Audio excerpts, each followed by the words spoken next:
5's Fearless, you really get to flex all of those different muscles. The Poppy ban already come through, a champion that over the years has become synonymous with G2.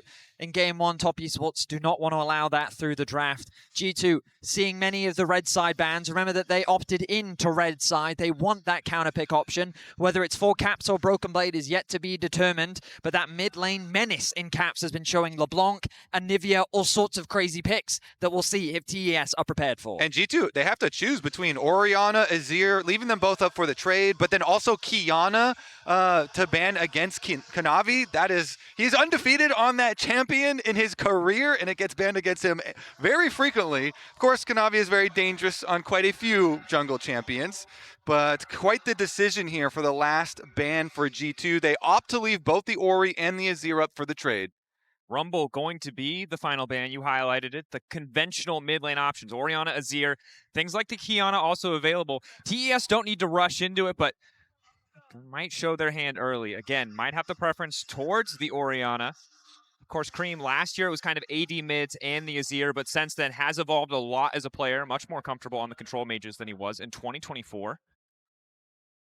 I mean, the other thing to think about is, does G2 even want to make the trade happen? We know that Caps is a phenomenal Azir player. His pressure in the side lane is, oh, hang on, the Wukong shift. I like this adaptation. We've seen Wukong be such a priority around the world, and Top Esports is saying, well, Cream has become an excellent Azir player. He's very comfortable on the champion, so if you want to take the Orianna, we're very fine with that. The risk that Top Esports run into, now G2 can look for the Orianna-Jarvan combo that we know is so proficient here at Worlds. Yeah, highly probable here for the G2 side. Game number 1 of these best of 5s is usually very straightforward as far as the drafts do drop, but they could always throw a little bit of a wrinkle in here. And remember that while this does feel like a certain degree of clean slate, Top have already beaten G2 once this tournament, and G2 were a bit out of sorts in the draft phase. We're on blue side that time around. Invisible in that game as well. They were, and I think that most fans are giving them the optimism that they will just reset here, but do need to see a draft that sets them up for some more proactive lanes, some more proactive opportunities, and they're doing it already. They've got a Corki, a champion who could be very oppressive in the early stages of the game, incredible one-item and power spec, and then Orianna, who is, of course, at the top of the tier list for a good reason. Yeah, I mean, the biggest criticism of their previous draft was just that they had no agency in the early game. That Top Esports had 3 pushing lanes. Kanavi really abused that, and he was able to build a huge early game advantage that G2 really couldn't respond to. This time around, G2 trying to get more lane priority, but Cream going back to a comfort pick of his own. You mentioned how he's been known as a melee player throughout his career, bringing out the Akali as an answer to Caps Orianna. Yeah, and Akali can put tremendous pressure in the mid and late game in the side lanes versus Orianna. TES here, they're kind of thinking that G2 are going to play a ball comp. Not only do they have Orianna, but it is going to be one of those straightforward 5-on-5s. And so then if you can split them into the side lanes and get Akali, some isolated lane matchup there could be very beneficial. Xin Zhao and Jarvan, kind of the 2 other premier jungles still up. And if you take Xin early on in game number 1 of the Fearless, then that is going to help. I think holding their jungler until 3rd pick was good adaptation from G2 simply due to the possibility of this Akali.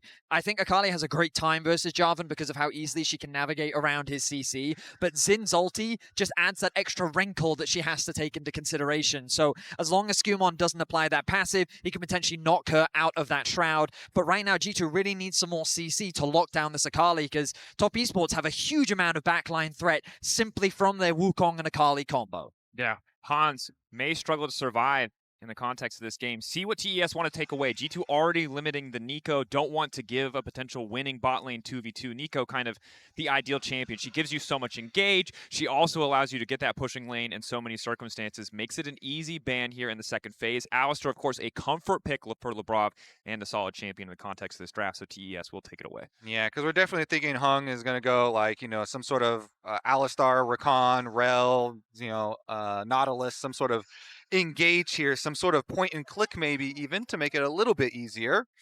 They banned the Alistar themselves because it does have those disengaged properties, but as we see, they are filling in the other options. I think Top Esports should really consider a rel ban. Domestically, Labrov has played so much of the champion, and I think it makes a lot of sense into this combination of Akali and Varus. It would give you nice dive, good follow-up alongside the Xin, and also it acts as an effective ball delivery system as well, which already we can start to see mount with the Xin already on the side of Skewmond. Top Esports, though, still contemplating the Bard going to be the target. Labrov not having the most impressive Bard performance, but they're still cautious of dealing with it because of how effective it can be, moving around the map and also locking down a Varus. Yeah, and also the defensive Bard ultimates, can be very problematic for Wukong Akali. So I do like it as a comp ban as well. Don't be baited by this. Don't be baited. That is one bar assault or Akali E into immediate death. Not that he wouldn't pick it, just that I'm kind of hoping he doesn't. I just kind of like the shout-outs to like the heyday of G2. The most epic G2 roster known That's a for good pike point. in every single That was actually lane. rude of me. That could have been Broken Blade's pike. You're right. I forgot to consider that. You're right. Good shout, Kobe. Of course, Braum going to come in. The very safe Cassante blind. Again, looking back at the match we saw last time, it was a lane swap. We really didn't get to see a lot of 369 versus Broken Blade. But when we saw them in MSI in 2024, it wasn't the center of attention. So very likely to be that topside island. And I actually really do like the Braum for TES, even though you're usually thinking, oh, you want like straightforward engage. They already have very good engage, Varus Ultimate, Wukong, and even Mbessa now as well. And we saw how effective Peter was yesterday with just Blast Cone Braum to be able to find engages. But it really does add so much more structure to your team fight and a lot more safety for the Varus. G2 right now, they're just looking for a little bit more engage, and there was that rel that we were talking about. Not only is it a huge comfort pick for Labrov, but it synergizes nicely with the composition. And G2 gone for a very traditional front-to-back style of composition, whereas Top Esports have a little bit more dive. And Mbessa, Wukong, Akali, as you were talking about, so much backline threat. To me, you look at this draft, and I'm thinking, Caps, they put a target on your head, and they're looking to take you out of this game. Yeah, I mean, we have seen this kind of strategy a lot at Worlds. It's been Orianna, super premier pick, and then enemy teams trying to punish the weakness of Ori, having no flash, having no dash. If you're unable to do that, though, and we've seen a lot of like tanky Orianna builds as well, be able to survive it, you can outplay some of these dive comps. This looks very good for TS, though, I have to say. And Lethality Varus has actually had a lot of success despite the nerfs that were laid onto it. So very well could be the option here. And the two big questions coming into this series were the level of TES. Would we see the best of their players? We're going to have to wait to find the answer to that one. But also the creativity of G2. And in game one, we're not really seeing that creativity. It's safe, it's standard. You know why they're picking it, but they're not leveraging the same innovative picks that they have in the past, which means they're going to need to beat Top Esports at a very honest, straight up, pretty classic draft. And honestly, in Fearless, in this new world that we have with best of fives having more time, I think even if you are a creative team, you are incentivized in game number one to not pick creatively so that you can fearlessly ban out a lot of these power picks, and they will still have plenty of time in this series to show that. And I definitely look forward to it. It's time. Game one, Top Esports versus G2. One of two remaining LPL teams in the tournament up against the last LEC team. 30 seconds until minions spawn. Oh, the passion in this stadium. You can feel it with the crowd. I feel like there's a decent amount of G2 support in the arena as well, but the home crowd favorites definitely coming in for Top Esports as early game.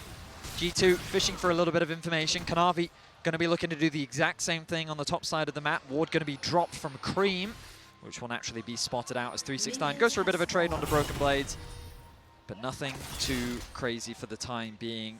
Look at the ward placement that we're getting from Labrov on the bottom lane here.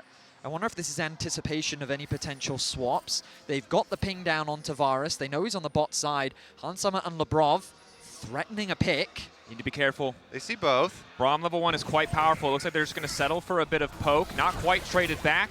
Winner's Bite will hit, but the piercing arrow goes a tiny bit wide, so neither side getting a greater advantage here. Important to know Jackie Love does have the teleport to Hansama's cleanse. And you can tell TES actually read that because of the way this level 1 was played and the Corki Q coming straight out of the Tri-Brush there. They immediately spammed that ward with a bunch of blue pings, knowing that they had vision of the Varus, and that's how you got that little chunk. So they are looking at these trinket ward timers for bottom lane. It's one of the really intricate parts of the early game, especially important for super good early game junglers, is tracking all of these trinket ward timers and seeing when and where you can actually find a hole to gank one of these lanes. Congratulations as well over to Caps, 200 international games, second player to accomplish it. That does surprise me. It surprises me as well, I'm going to be honest. I wasn't expecting him to be the second, but what a tenured career. He's considered the GOAT of Europe for a reason. As Kanavi Honestly, sets you his get all the sights. West, you get us too. Well, we might have just cursed it. As Cream has already flashed forward a 5-point strike, getting a flash back out of Caps. And gentlemen, you said it in draft. How does the Orianna survive without flash? Well, we're going to find out. And that is so much value. I mean, Wukong just passing from bottom side camps up to top side camps. This champ doesn't even bring CC early on into the game, but gets a flash out of the Orianna. Really efficient, use there. Of course, yes, Akali did flash as well, but Akali has so much more safety than Orianna. That's why it's kind of highlighted. Absolutely does. And this Orianna, a matchup that typically has so much lane pressure, now has to just be a little bit more hesitant to exert that pressure in the matchup. Meanwhile, on the bot side of the map, Jackie Love and Hung had some really nice trades, forcing Han Summer back very early. He will grab his tier, but you can already start to see a little bit of a lead starting to build in Jackie Love's favor. And on the top side of the map, 369 getting some good trades of his own. So kind of across the board, TES finding advantages. And this is what the desk highlighted, right? The fear that TES might be able to run G2 over in the early game. Now, they're not gone yet, but again, when we look at the historical head-to-head, when we look at MSI specifically, G2 were in the driver's seat for almost all of those early games. Today, a very different story. We'll see how things develop as Top Esports now threatening a dive into top lane. Broken Blade waiting. Pathmaker going to be an important ability here. Nice bit of footwork for extra shielding. Only taking his time. 369 might be happy with just getting the plate. Kanavi has already backed away. Doesn't want to overcommit. This is very reminiscent of their first game of this tournament. We saw Top Esports with great pressure in the early game. Kanavi set his sights onto Broken Blade, and while he was working with his bot lane in that previous game, right now he's working with 369 to cover and threaten a dive. Top Esports already building up a very small but early gold lead. Yeah, plus when you go position for a top lane dive like that, you can leave wards behind. And they are going to have full information on the reclears. Both junglers, though, of course, know the respawn orientation of the opponent's camps. So both of them will just do Krugs through reclears and end up on opposite sides once again. That's a great call, though, because you can see Jackie Love is permanently pushed up on the bottom side. Had the power of the TP, had the favorable 2v2. And the second that he sees Skewmon, he knows he can stick around. He can play as far forward as he wants to. Meanwhile, on the top side, Broken Blade does TP back to lane with the Chain Vest. Loses a little bit in the process, but not hurting too much. Still, a 300 gold lead this early may be tough to contend with. Of course, he's still catching waves, so it'll likely even out a bit. And we have a little bit of a support roam timer there for Lebrov around mid lane, trying to get some extra safety. Again, make it easier for Caps to use that early laning prowess of Orianna. And Kanavi's going to take the opportunity after just his bottom side camps to quickly start up the Dragon with their bot side push. Jackie Love is just getting the better of Han Summer in his bot lane 2 versus 2. Remember, an early base comes through from Han Summer. Jackie Love goes for a bunch of fights, then he goes back and he TPs early, coming back to lane, and he keeps up the pressure. He's built up a very nice lead in the bot lane 2 versus 2, and the pressure he has resulted in... Broken Blade, nice timing on the level 6. Debating if he wants to commit further. Does use the all-out, but Pathmaker just going to use it to escape. Now needs to push this wave in, because once 369 takes over, he can just turn this right back around. Yep, ultimate 4 flash here, trade to try and set up the next play. Again, looking at the junglers to get their level 6s incoming as well. Since you do stop off for Dragon, and it takes quite a bit of time in the early game, Kanavi now still has to clear up his topside camps, whereas Skewmon does a little time to work with, and so he can get the bot side crab, and that might help out G2's bottom lane. Again, the poke Varus, the lane, very strong, and then looking to just add the execution, little bits of damage from the long range in the way that these teamfights are going to go later for them with all the divers that TES do have. If you just have a little bit of extra execution damage over the top, can make a world of a difference. Definitely can.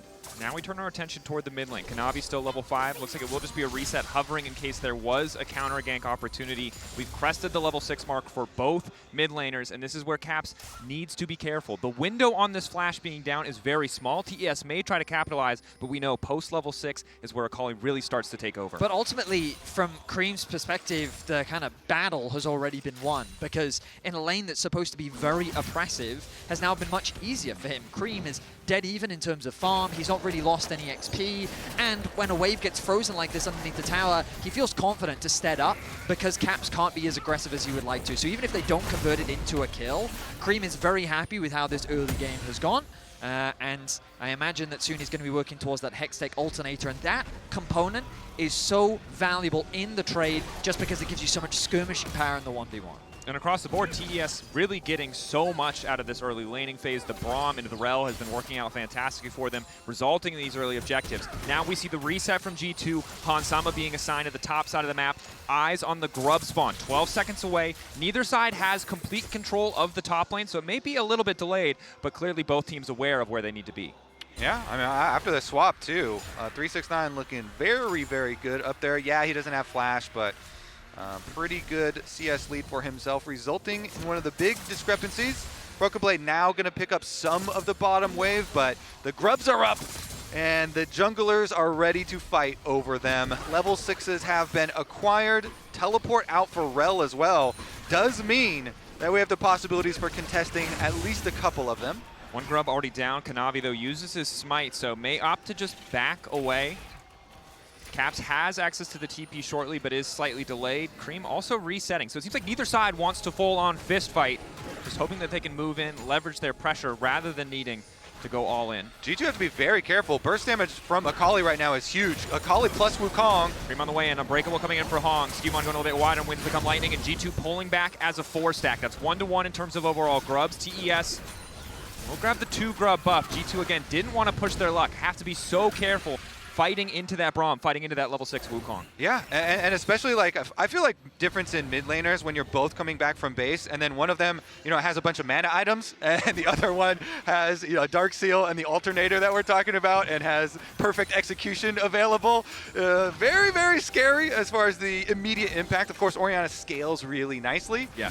But if you're going the scaling build with Rod of Ages as well as Seraphs, then have to cede a little bit of the early. So our observer's just highlighting what's happening on the top side of the map, and I have so many concerns for Hansama. He just lost like half a wave, if not the whole wave, as he tried to contest that control wards, and he's also losing a bunch of farm off the back of it. He did swap to the top side where he also lost a bunch of farm, and we already talked about how Jacula has kind of been getting the better of him in the trades on the bot side of the map, but that is a full level difference. There is about 3 waves between the two of them, and Jacula has basically a kill of an advantage over his lane opponent. And remember, this Lethality Virus will spike earlier than the Corki will. That Trinity Force will come online a little bit later than some of these early lethality items just because of their lower cost, which means the top esports, similar to what the desk was saying, should have that early game agency. Their one-item spikes are very scary, and G2 will have to play around that if they want to contest these other neutrals that will be spawning soon. And I think the other big concern you have is when you look at the scaling threat of both junglers, you brought up the Trinity Force and the Wukong, we know Xin can be this highly impactful pick. And sure, Jackie is going to struggle when the Crescent Guard is up, but Skewmon hasn't been able to find a great angle to build advantages for these lanes. He has a small advantage for himself, but it did come at the cost of conceding that Drake. And now his lanes, they're not done yet, but they're looking like they're in a tough spot.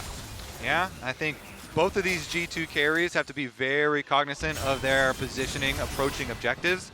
TES, if there's one angle approaching the team fight that is left in darkness, they could get a massive flank off and immediately delete one of these G2 carries. So have to be very, very cautious in how you're approaching and try and keep the threats in front. Look at these lane assignments from top esports. They've got 369. Oh, getting LeBron, engaged on. Immediate ulti. Public execution not going to take 369 out to safety. The Ignite ticking down, but he's got more than enough shielding just to walk away. Ulti for ulti, but they get the flash from 369. Traded for Lebrovs as TES. See an opportunity bot side. G2 stepping too far forward. Q Flash Ramon goes completely wide, but it doesn't matter. The concussive blows connecting in the end, and it's first blood for Jackie Love. G2 try to find a pick onto 369, but top esports convert it into a collapse of their own. I was just about to highlight how these lane assignments from Top Esports made it so easy for them to collapse on this dragon. G2 don't respect it, and it becomes a very easy first blood for Top. Yeah, I mean, there are double control words here for TES through the Tri-Brush and through the Pixel Brush in River. And so they make the good call. Yeah, we'll just leave Dragon and get the kill instead, increasing the gold lead because they know they can still reset and then return to the objective. G2, of course, see a window of opportunity where Jackie Love maybe didn't do his due diligence, but his teammates are still there to cover him as 369 goes all in on the mid lane. No public execution, so Caps is doing all right, but unfortunately for him, TES are rotating just a variety of people through that mid lane, and they're all getting pushed. Yeah, that wasn't a public execution, but it was a public beating where he just beat like He 400 He got flogged, yeah, that's rough. That was some good punches there from 369. Chunks Caps down below 50% and earns the objective pretty effortlessly. And it feels like a repeat of what we saw in the first game of Swiss. Top Esports finding these early leads, G2 not really having many options to trade back elsewhere on the map, and Top Esports are playing with these advantages very, very well. They've accrued a 1k gold lead, they have full control over the early objectives.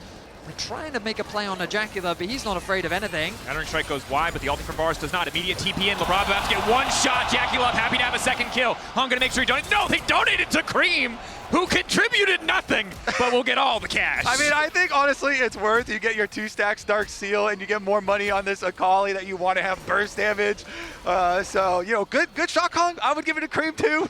I mean, once he pressed TP, they were like, you came all this way. Yeah. We may as well give you a parting gift. Exactly. Then he's more likely to come down to next time. I see? just say I'm Absolutely. concerned for G2 when we're referring to their support as a party favor for the enemy mid laner. That is not an ideal situation to be in. But Top Esports with full control over this early game right Yeah. now. And again, it really is just reminiscent of what we saw in their first matchup. Especially when you look at the itemization, going for Rod of Ages, Tier Orianna means that you will not have damage for a while. G2 need to stem the bleeding as much as possible and wait for these team fights, but Top Esports, they won't let them. Yeah, I mean, that's the slower impact that we were talking about. And now we're also seeing... All in bottom lane.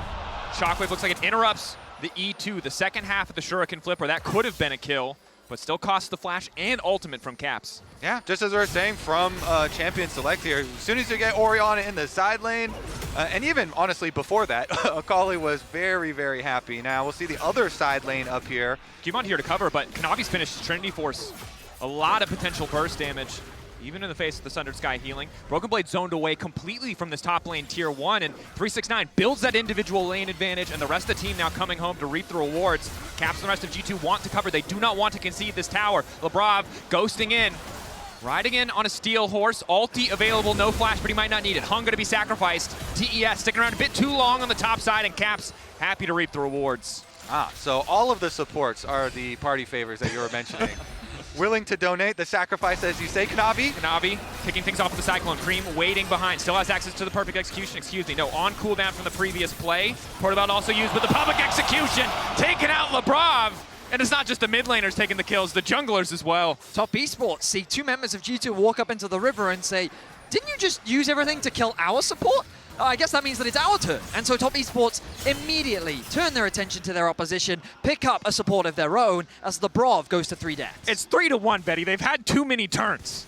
They're breaking preschool sharing rules, and I don't think this is going to look good for G2. But again, you said it.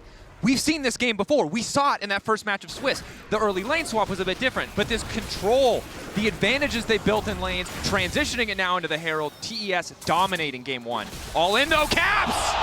No time for redemption! Cream, baby, back to his origins on the Akali, abusing Orianna.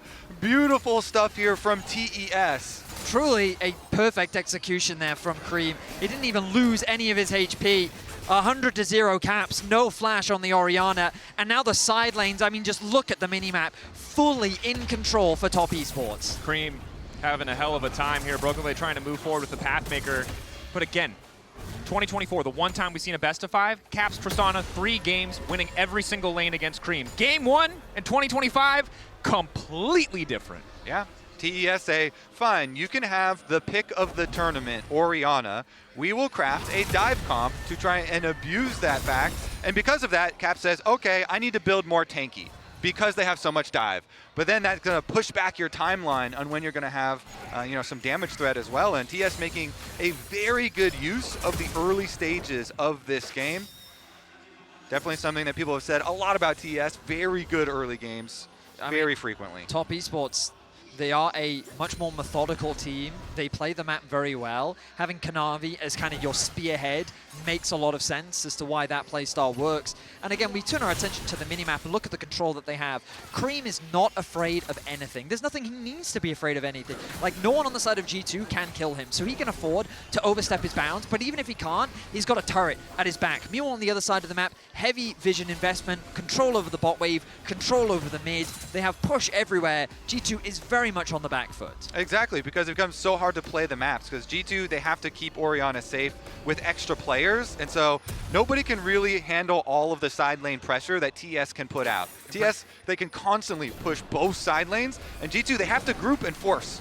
G2 ignoring topside, letting that wave be deleted because they know they need to defend mid lane. Rift Herald, Kanavi mounted up. Looking for a knock-up, unbreakable for a brief moment. Now moving into the backside, that's the Cyclone. Skewmon gets out the Crescent Guard to mitigate some of the damage, but he's still locked down by Jackie Love. Moving into the circle briefly as Hung does his best to body block. All in from G2. The public execution brings 369 right into G2's backline, and they start to fall. TES make it look effortless. Cream pulled back, the Shockwave taps a moment. He turns it back for G2 and takes 2 in return. Caps, he's popping off. The Orianna has arrived. The Shockwave Vedius saves a bit of it for G2.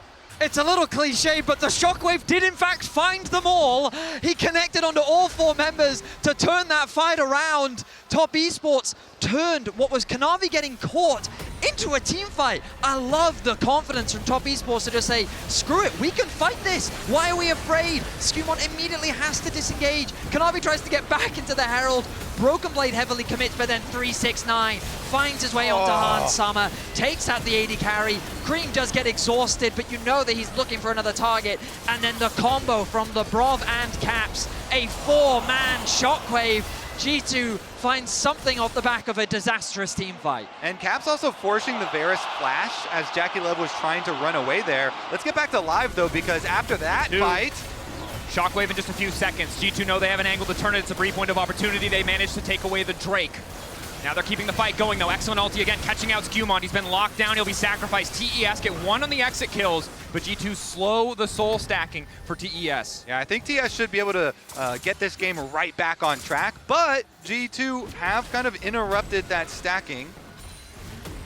TES still hanging around. Q3 from Broken Blade. Pathmaker pulling him through as well. Jackie Love charging up the piercing arrow. Decent damage for Broken Blade. The one target it doesn't hit. Caps on the other hand, happy to have all that extra gold after the last fight. The command attack really starting to hurt. I think TES should get back to pushing on both side lanes and making it hard for G2 to control their income on the map. Because G2 have to be so much more careful when they're getting resources here, and TES can still apply that pressure. The thing is, like, we talked about it very early on into the game, but this advantage that Jackie Love has over Hans Summer is just monstrous. This Varus is so far ahead, and right now G2 don't really have any threat onto this long-range poke that Jackie Love brings to the fight. And Otacon is on the map, so everybody looking towards the big objective, what has been the equalizer of so many games since its implementation in this season. But this is the good news for G2, because as you highlighted, Cody, the spread out on the map is what G2 can't handle. Grouping up and fighting is what their composition wants. So if there's going to be a moment to turn this game in their favor, it'll be a fight around Otacon. And in this moment, their carries have flashes while TES do not.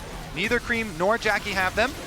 Kanavi poking, fishing, maybe hoping to burn one of those flashes without committing too much. As TES desperately fight, they want control of this tri-brush. They do not want G2 to have easy access into the objective, but Jackie Love alone is solo zoning so many of the G2 members off this tower as Cream's starting to poke. Hits the first half of the Shuriken flip. Skewmon thinks that's the angle though, and they start to turn it back. Shockwave though, only connecting on a Hung. Major cooldown missing now as the Redemption heals TES right back up. With the Shockwave gone, I see this as a very difficult way for G2 to fight. Top Esports doing really good job at controlling this space. The poke from Jackie Love, the poke coming through from Cream, knowing that he has the assistance of Hong. They keep G2 at arm's length, but they don't yet start the objective. They want to get the tower, and this will go uncontested. G2 losing more and more control over the bottom side. Passive control gone now that the tower's been deleted. Kanavi poking his head in. It's the blue buff picked up by TES. G2 again, we've seen it before. We saw it in Swiss. Getting bled out in this game by Top Esports. Cream stays on the bottom side. TES don't need to force. They don't need to start this if they don't want to. I mean, look at the side lanes. Kobe was talking about it earlier. When Top Esports played the map, it's very difficult for G2 to deal with all of that pressure. Top lane just lost an entire wave. Mid lane is being pushed in by 369. Advantages are just passively being built by Top Esports. And remember, G2 won that fight in mid. They lowered the gold gap, but now it's ballooned back up to 3.8k. TP to the bottom lane from Broken Blade. He is there first. 369 has access to his, but he's putting pressure on the top side. G2 forcing the Otacon, recognizing a brief window of opportunity. They need to make this work. 369 is trying to buy first and then teleport in. 8K getting lower. Kanavi looking for the flank. G2 have no idea. They want to burn this down. They see the TP now. They realize they may have overstepped, but the Otacon's been leashed. TES won the fight. Double redemption, but they're grouping for the Cyclone. Crescent Guard denies it for a brief moment, but all of G2 have to run because once again, it is 369 and Cream back to back. The triple kill for the Akali. G2 are helpless in the face of this Top Esports die. He's rolling all nines today. This Ambessa is insane. He's cutting them down. The teleport ward is perfectly placed, and G2 have been decimated. Shepherded into a choke point. Top Esports collapse like wolves and tear G2. Caps! Caps wants to clear the wave, I guess. Buys a brief moment with the Zanya to contemplate his failures because he will not get any kills. He clears out the wave, but questionable play there as the Otacon is secured by Top Esports. A 7k gold lead, and just beautiful team fighting from this Top Esports squad. The fact that G2 had no recourse, no escape as they get picked apart. Let's take a look at the setup. The ward is just perfect, and G2 all clumped up together. Kanavi coming down from the top side. Skumond actually does do a good ultimate to knock Kanavi away, but it didn't matter because they got ripped apart anyways by the solo laners. Cream played that beautifully, using Skumond's flash, going over the wall to then get a multi-man execute. Very well played by him. The frustration on Dylan Falco's face and the elation from the Top Esports coaching staff. You know how when Yagao said, 2 carries should never stand together? Well, if all 5 of you are standing together as well, then they all get executed. That is included. That one does include the other. It's a square rectangle sort of situation. G2 hopefully learning that lesson because they don't really have much more time in this game. 8,000 gold deficit. TES grabbing the third Drake and Soul Point. G2 in no position to contest. But remember, that Otacon was built on an early game from TES that was so commanding, that was so confident. That was already a Hail Mary for G2. And frankly, at this point, Hail Marys are all they have left. I mean, I've been super impressed with how Jackie Love has really gotten his revenge on Hans Sama after last year.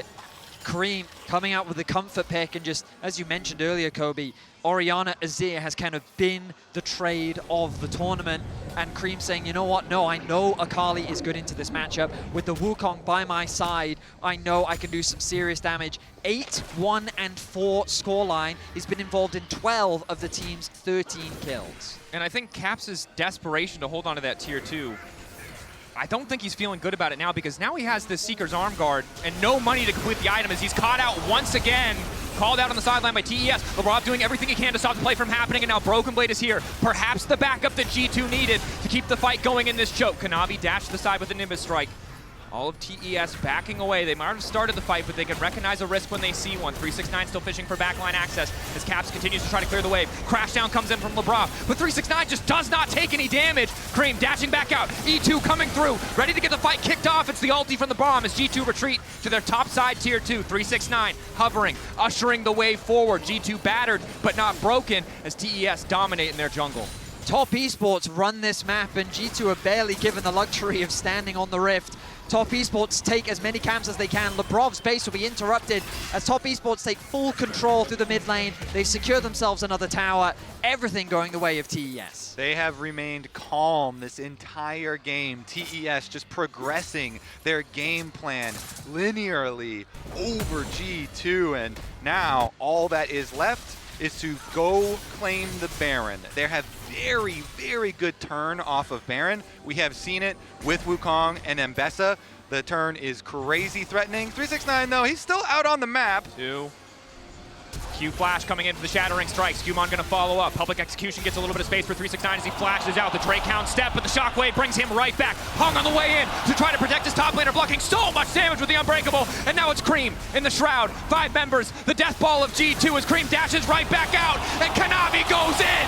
TES diving, dodging, cutting through G2. And now it's Broken Blade to try to turn it back. He's gone all out, but it might be too late. Skumon staying living for a brief moment. Redemption now coming in. The extra healing from Thunder Sky will not do a damn thing. Broken Blade down, an ace for TES. Absolutely beautiful from Top Esports once again. Cream went in a little bit too eager. He was isolated from his team, but the moment that Kanavi finds the angle onto the backline, G2 just fall apart. Yeah, this is one way to start a fight. Just keep on split pushing as the only one left applying pressure. 369 uses his ult, his flash, his dashes, still gets locked back in by the Shockwave, but by that time, he's already bought enough time for Hung to come up and provide the extra defense. Then Kanavi comes in, he gets the triple knockups into another knockup, immediately deleting Hans Sama, and the rest of G2, all they could do was actually take down their primary target, the original target of 369, but I think that might be the last target that they get to actually take down in this game. And again, while it started okay, because they didn't immediately get deleted, Jackie Love got a 4-man ult in that fight, 3-man Cyclones. G2 can't afford to group, but they also can't afford to split up. There's no right option left. They can't afford anything because they're 11,000 gold down. Yep. I mean, right now, G2 just need to be thinking about game 2 because this one feels done and dusted. Top Esports from start to finish have been in full control, reminiscent of what we saw at the beginning of the Swiss stage. Top Esports converted a strong early laning phase performance into great objective control, into just better team fighting. And while Caps did find a nice Shockwave to at least give a little bit of hope back to the G2 squad, it was quickly snuffed out by Cream.